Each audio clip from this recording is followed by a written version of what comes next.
نحمدہ و نصلی علی رسول الکریم اما بعد۔ صحیح البخاری کتاب الصلاۃ باب نمبر 13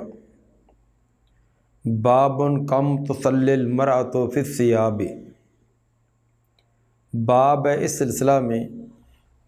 کہ عورت کتنے کپڑوں میں نماز ادا کرے۔ گزشتہ باب میں مرد کے متعلق تھا کہ مرد کتنے کپڑوں کے اندر نماز ادا کرے، اس کی وضاحت کی گئی تھی کہ تعداد مطلوب اور مقصود نہیں، بلکہ دو چیزیں مقصود ہوتی ہیں، ایک تو لباس ساتر ہو اور ایک کو ڈھانپنے والا ہو، دوسرا پاک ہو۔ عورت کے لیے بھی یہی شرط ہے کہ لباس جو ساتر ہونا چاہیے اور پاک ہونا چاہیے۔ اس میں کپڑوں کی تعداد یہ ضروری نہیں ہے، البتہ عورت کا تمام بھی جسم ساتر ہے، سر کے بالوں سے لے کر پاؤں کا جو ظاہری حصہ ہے یہ تمام کے تمام ساتر ہی میں آتا ہے، جس کا ڈھانپنا ضروری ہے۔ تو اس لیے کپڑوں کی تعداد جتنی بھی ہو، مقصود پورے جسم کو ڈھانپنا ہے۔ بعض فقہا نے اس سلسلہ میں عورت کے کپڑوں کی تعداد کا ذکر کیا ہے، مثلا 3 کپڑے یا 3 سے بعد نے زائد بھی بیان کیے، تو انہوں نے عام حالات کا اعتبار کیا ہے کہ عام حالات میں سطر پوشی کے لیے ایک سے زیادہ کپڑوں کی ضرورت پیش آتی ہے، لیکن اس کا مطلب یہ نہیں ہے کہ متعدد اور زیادہ کپڑے کوئی شرط ہے نماز کے لیے۔ نماز کے لیے شرط جسم کا ڈھانپنا ہے، وہ ایک کپڑے سے بھی ہو سکتا ہے، زائد کپڑوں سے بھی۔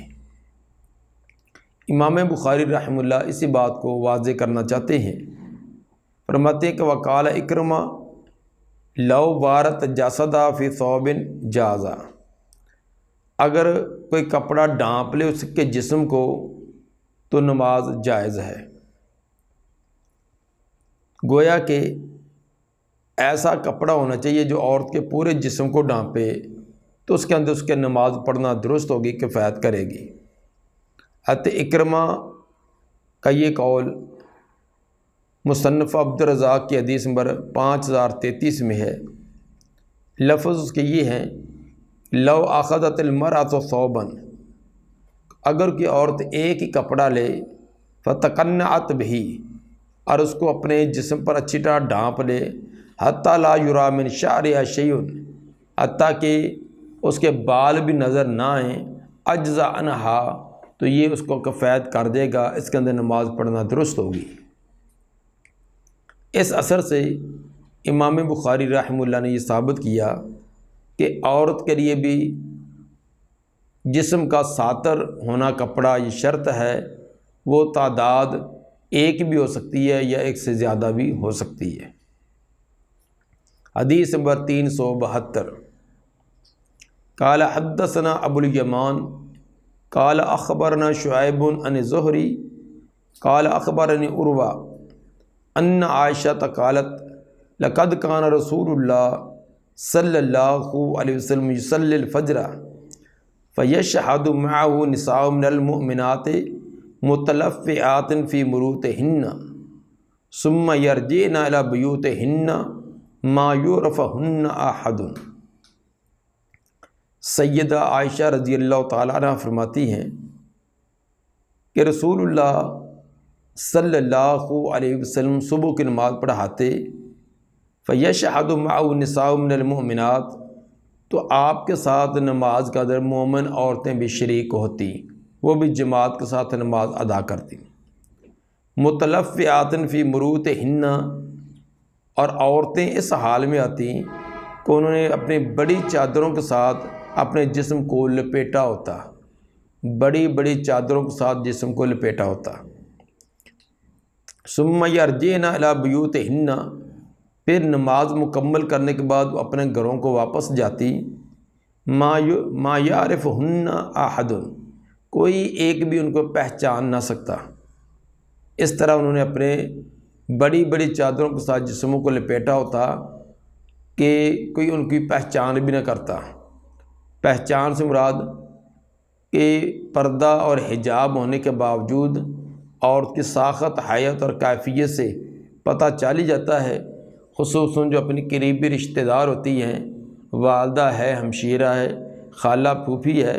تو وہ باپرد بھی ہو، اس کے جسم قد کاٹ، اس کی حیت سے پتہ چل جاتا کہ یہ فلاں ہے۔ لیکن عورتوں نے چادر ایسی لپیٹی ہوتی اور کچھ نماز بھی جلدی ادا کر کے اندھیرے میں واپس جاتی، وہ پہچانی بھی نہ جاتی۔ امام بخاری رحمہ اللہ کا اس حدیث سے استدلال یہ ہے کہ متلفعات فی مروتہن، انہوں نے اپنی چادروں کے ساتھ جسموں کو لپیٹا ہوتا تھا۔ اس کے اندر صرف چادروں کا تذکرہ ہے، باقی لباس کا تذکرہ نہیں ہے۔ تو ممکن ہے بعض عورتیں ایسی بھی ہوں جن کو ایک ہی بڑی چادر دستیاب ہو جس کو وہ اوڑھ کر نماز پڑھتی ہوں، جو حدیث کے ظاہر الفاظ سے معلوم ہوتا ہے۔ اگرچہ اس کا انکار نہیں ہے کہ چادر کے علاوہ نیچے کوئی اور کپڑا نہ ہو،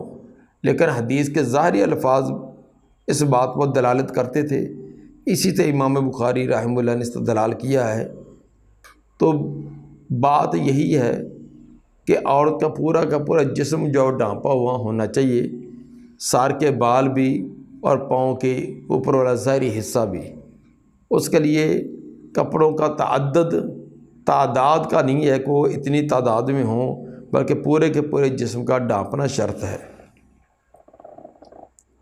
باب نمبر 14، باب اذا صلی فی ثوب لہ اعلام ونظر الی اعلامها۔ باب ہے اس سلسلہ میں جب کوئی آدمی کسی کپڑے کے اندر نماز پڑھے، لہو اعلام، جس کے اندر نقش و نگار ہوں، نقش و نگار والے کپڑے کے اندر نماز پڑھے، ونظر الی اعلامها، اور نماز کے دوران اس کے نقش و نگار کی طرف بھی توجہ اور نظر چلی جائے، تو ایسا کپڑا پہن کر نماز پڑھنا، کیا نماز کا پڑھنا جائز ہے؟ اور نقش و نگار پر نظر پڑ جائے تو کیا نماز فاسد اور باطل تو نہ ہوگی؟ کپڑے کا طاہر اور ساتر ہونا یہ نماز کے لیے تھا شرط۔ البتہ نقش و نگار والے کپڑے سے احتراز کرنا افضل اور بہتر تو ضرور ہے، البتہ اگر اس کے اندر نماز ادا کر لی جائے تو نماز ہو جائے گی۔ نقش و نگار کوئی زیرو، کوئی اس طرح کی چیزوں کے نہ ہو کہ پھول بوٹے ہیں، کوئی اور داریاں وغیرہ بنی ہوئی ہیں، تو اس کے اندر نماز تو فی نفسی ہو جائے گی۔ البتہ اگر توجہ ان نقش و نگار کی طرف، ان پھول بوٹوں کی طرف، ان کی رنگت اور پتیوں کی طرف رہے اور پوری نماز کے اندر انہی کو ترتیب لگانے میں لگا رہے، تو نماز کے اندر اجر و ثواب میں کمی تو آ جائے گی، لیکن یہ نہیں کہہ سکتے کہ اس کو نماز دوبارہ دہرائے، دوبارہ ادا کرے۔ حدیث نمبر 373، قال حدثنا احمد بن یونس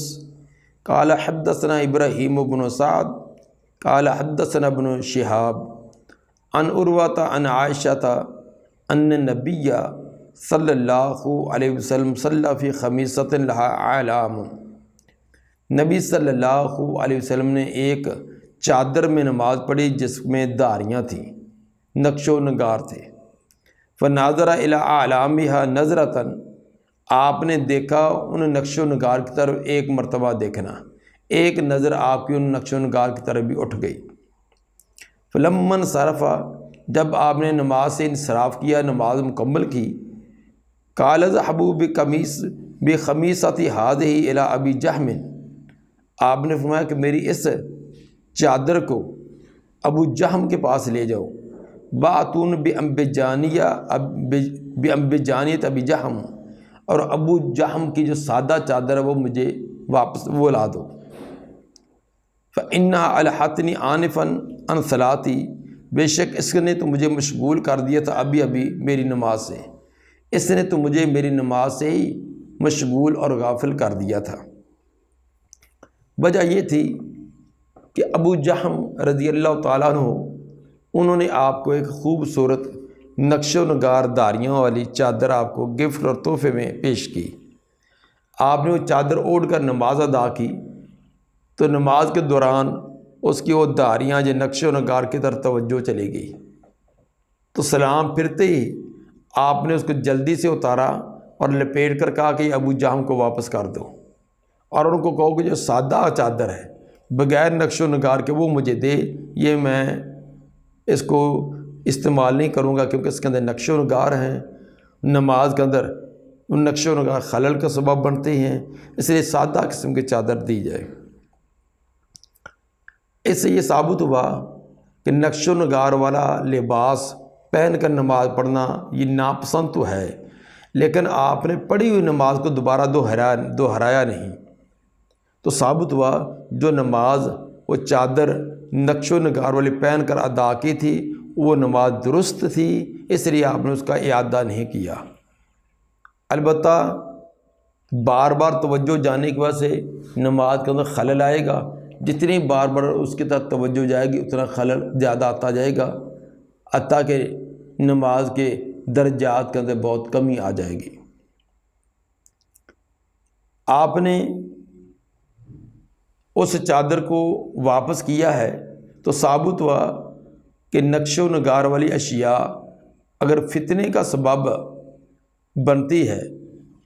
جس کے اندر توجہ زیادہ مشغول ہو جاتی ہے، تو بہتر ہے کہ اس کو ختم کر دیا جائے۔ وہ چیز جسم پر پہنی ہے نقش و نگار، جائے نماز ہے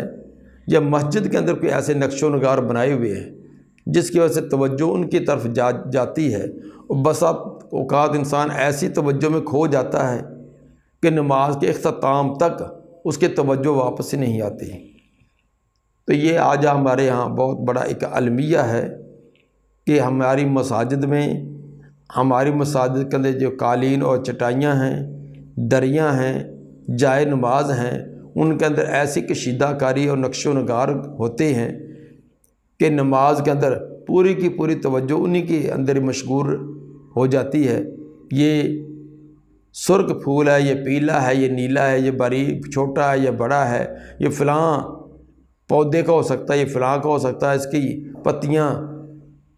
ایسے رنگ کی ہے فلاں کے، بس توجہ اس طرح کرتے کرتے کرتے شیطان کہاں لے جاتا ہے، اور نماز کے آخر فارغ ہونے تک توجہ واپس نہیں آنے دیتا۔ تو اس لیے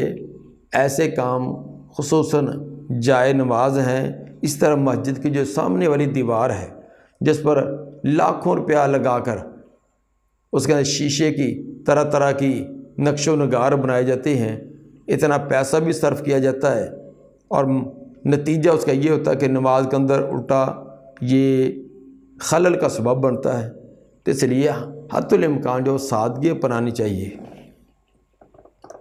اس حدیث سے یہ بھی ثابت ہوا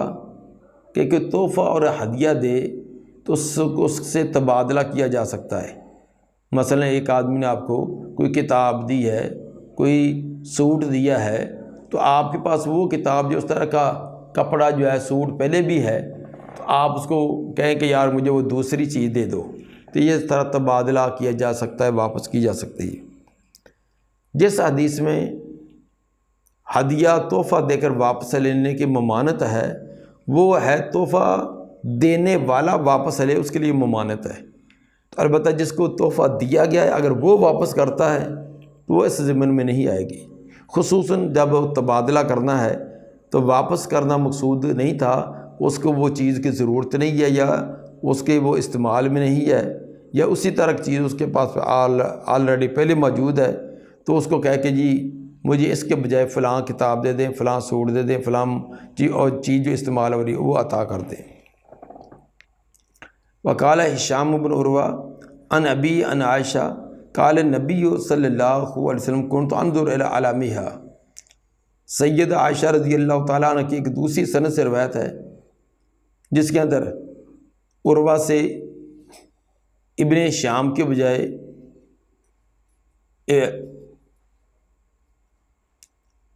ابن شہاب جو ہے وہ پچھلے والی سند کے اندر امام زہری ابن شہاب جو وہ عروہ سے بیان کرتے ہیں، اور اس کے اندر ہشام بن عروہ اپنے باپ عروہ سے بیان کرتے ہیں، یعنی یہ ہشام کی جو روایت ہے اس میں یہ الفاظ ہیں، کنت انظر الی علامھا، میں اس کے نقش و نگار کی طرف دیکھتا رہا، وانا فی الصلاۃ، جب میں نماز میں تھا، فاخاف ان تفتننی، تو مجھے ڈر ہوا کہ یہی کہیں یہ مجھے آزمائش میں نہ ڈال دے، یہ تیری خوبصورت چادر، نقش و نگار والی چادر کہیں مجھے آزمائش میں نہ ڈال دے۔ آزمائش کا معنی نماز کے اندر خلل اور خرابی کا سبب نہ بن جائے۔ تو ثابت یہ ہوا کہ نماز کے اندر ہر ایسی چیز جو خلل کا سبب ہے اس کو زائل کرنا چاہیے، ختم کرنا چاہیے، اور نماز کا یکسوئی مطلوب اور مقصود چیز ہے۔ باب نمبر 15، باب اذا صلی فی ثوب مصلب او تصاویر حل تفسد صلاتہ، باب ہے کہ جب کوئی ایسے کپڑے میں نماز پڑھے جو مصلب، جس کے اندر صلیب کے اس کے اندر نشان بنے ہوں، نقش و نگار بنے ہوں، اور تصاویر یا اس کے اندر تصویریں ہوں، تو کیا اس کی نماز فاسد ہوگی یا نہ ہوگی؟ ایسے کپڑے کے اندر نماز پڑھی جائے جس کے اندر صلیب کی نشان بنے ہیں یا کسی اور زیرو چیز کی تصویریں بنی ہیں، تو ان کے اس ایسے کپڑے کے اندر نماز پڑھنے سے نماز فاسد ہوگی، خراب ہوگی یا نہیں ہوگی، اس کا تذکرہ۔ اس سلسلہ کے اندر امام بخاری رحمہ اللہ نے کوئی حکم تو نہیں لگایا، لیکن روایت بیان کر کے اپنا رجحان ثابت کر دیا ہے۔ حدیث نمبر 374، قال حدثنا ابو معمر عبداللہ بن عمر قال حدثنا عبد الوارث قال حدثنا عبد العزیز بن صہیب عن انس کان کرام لعائشہ ساترت بھی جانب بیتہا۔ انس رضی اللہ تعالیٰ عنہ فرماتے ہیں کہ سیدہ عائشہ رضی اللہ تعالیٰ عنہ کا ایک پردہ تھا، ساترت بھی جانب بیتہا، جس کے ساتھ گھر کی ایک طرف کو، ایک کونے کو ڈھانپا ہوا تھا۔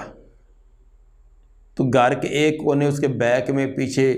کوئی خاص چیزیں رکھنے کے لیے کوئی اور الماری وغیرہ تو نہیں تھی، اس کے آگے ایک پردہ لٹکایا ہوا تھا۔ فقال النبی صلی اللہ علیہ وسلم، تو نبی صلی اللہ علیہ وسلم نے فرمایا، امیت ان کرام کے حاضہ، ہٹا دے ہم سے اپنا یہ پردہ، یہ جو پردہ تم نے لٹکایا اس کو ہٹا دو، دور کر دو۔ فإنها لا تزال تصاویر تعرض فی صلاتی، بے شک اس کی تصاویر میری نماز کے اندر وہ پیش آتی رہی ہے، خلل ڈالتی رہی ہے، چونکہ وہ کپڑا اس طرف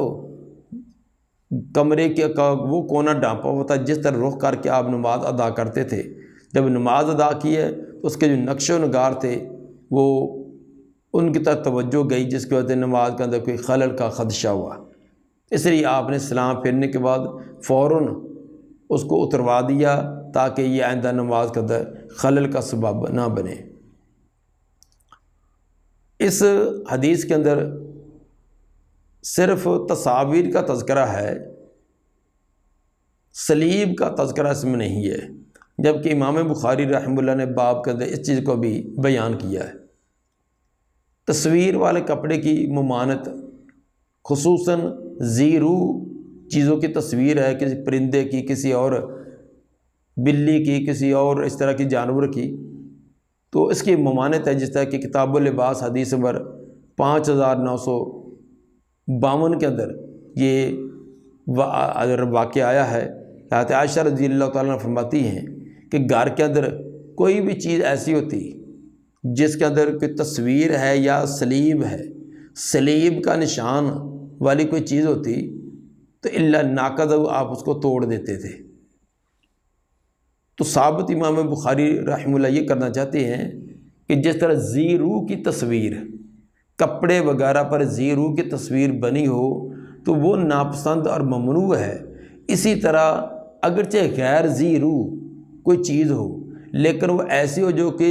پوجا اور پرستش اس کی جاتی ہے، اس کی بھی ممانعت ہے۔ جس طرح کہ سلیب ہے، سلیب اگرچہ بے جان چیز ہے، بے جان کی تصویر ہے، تو بے جان کی تصاویر درخت کی، کسی اور پہاڑ کی، ندی نالے کی، یہ تصویر بنانا جائز ہے۔ تو لیکن تصویر بے جان کی ہو لیکن وہ عزت احترام کے ساتھ اس کے ساتھ بڑی عقیدت اور احترام کیا جاتا ہو اور عبادت کی جاتی ہو، جس طرح کہ سلیب ہے، تو اس طرح کی تصویر کا ہونا یہ درست نہیں ہے۔ گویا کہ ذی روح کی تصویر اور غیر ذی روح ایسی چیز جو پرستش اور عبادت کے لیے کچھ لوگ استعمال کرتے ہیں، ان دونوں کی ممانعت ہے۔ اس طرح کا لباس وغیرہ کے اندر تصاویر ہونا درست نہیں ہے۔ اس کے اندر بھی اگر کوئی ایسی جگہ پر نماز ادا کر لی ہے تو نماز کو باطل تو نہیں کہا جا سکتا، یہ نہیں کہا جائے گا کہ نماز دوبارہ دہرائی جائے، البتہ کراہت اس میں ضرور ہے۔ پھر اس کے اندر تصویر کی کیفیت، نماز کے اندر توجہ کس قدر گئی ہے، اور نماز پڑھنے والے کی کہ مجبوری اور عدم مجبوری، یہ تمام چیزوں کو دیکھ کر پھر کوئی حکم لگایا جائے گا۔ مثلا ایک سلیب کی تصویر ہے، ایک کسی خوبصورت پودے درخت کی ہے، تو پودے اور درخت کی بھی نماز کے اندر خلل ڈالے گی، اس کی ٹہنیاں، اس کے پتے، اس کے پھول، اس کے چیزوں کی طرف توجہ جائے گی۔ لیکن جو پرستش والی ہے، عبادت والی جو چیز ہے، اس کی تصویر اور اس تصویر کے اندر بہت فرق ہوگا۔ اسی طرح ایک مجبوری ہے، ایک بغیر مجبوری کے، جگہ ہے ہی ایسی کہ آگے تصویر ہے، دائم تصویر ہے، وقت نکلتا جا رہا ہے، کوئی چارہ کار نہیں ہے، اب نماز اس نے وہیں ادا کرنی ہے، تو یہ ایک مجبوری ہے۔ ایک ہے کہ کوئی مجبوری نہیں تھی، جان بوجھ کر ایسی جگہ پر کھڑا ہو جاتا ہے یہاں آگے پیچھے تصویریں لگی ہوں۔ اسی طرح ان تصاویر کی طرف اس کی توجہ کتنی جاتی ہے، ایک آدھا مرتبہ گئی ہے، باقی اس نے پورا اپنے آپ پر کنٹرول کیے رکھا، یا بار بار تصویر کی طرف نظریں اٹھتی رہی ہے، ان تمام حالات کے پیش نظر حکم جو مختلف ہوتے جائیں گے۔ دعا ہے کہ اللہ تعالیٰ نبی صلی اللہ علیہ وسلم کے فرامین پر عمل کرنے کی توفیق عطا فرمائے۔ سبحان ربک رب العزت عما یصفون وسلام علی المرسلین والحمد للہ رب العالمین۔